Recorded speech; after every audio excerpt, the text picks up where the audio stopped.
La finale de la Coupe d'Afrique des Nations entre le Sénégal et le Maroc restera comme l'une des plus tendues et des plus controversées de l'histoire récente de la compétition.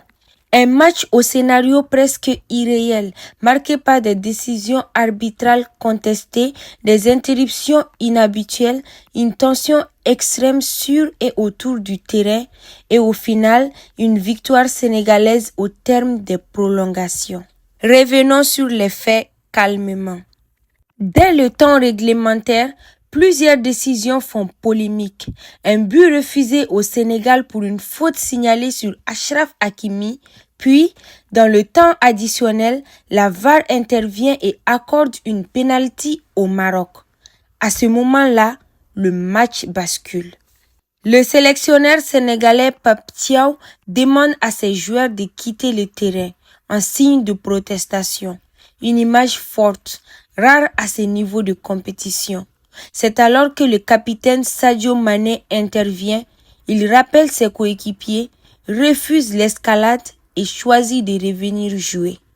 Après la rencontre, il expliquera son geste avec sobriété. L'arbitre peut faire des erreurs comme nous. Ce n'est pas à nous de le juger et surtout, je l'ai fait pour les gens du monde entier qui regardaient ce match. Un moment de leadership salué bien au-delà du résultat sportif. Sur le penalty marocain, Brahim Diaz tente une panenka. Le geste est audacieux, mais il échoue. Une action qui pèsera lourd dans le destin du match. La rencontre se poursuit en prolongation.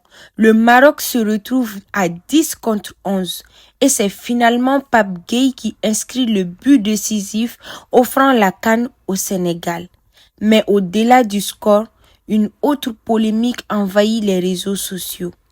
Des images montrant des ramasseurs de balles tentant d'arracher et de jeter la serviette du gardien sénégalais Edouard Mendy, utilisée pour sécher le ballon.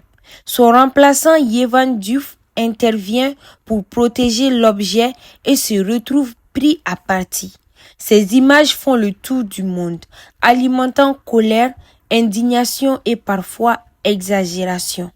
Enfin, après le match, le sélectionneur marocain Walid Regragui dénonce une scène qu'il juge préjudiciable à l'image du football africain, critiquant ouvertement la tentative de sortie de terrain du staff sénégalais.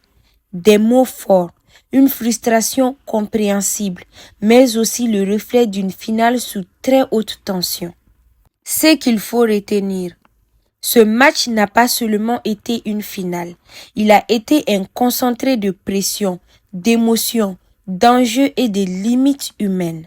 Le Sénégal est champion, le Maroc répare avec des regrets et l'Afrique du football, elle, doit tirer les leçons d'un spectacle aussi intense que chaotique. C'était CC Décrypte, le contexte avant l'émotion.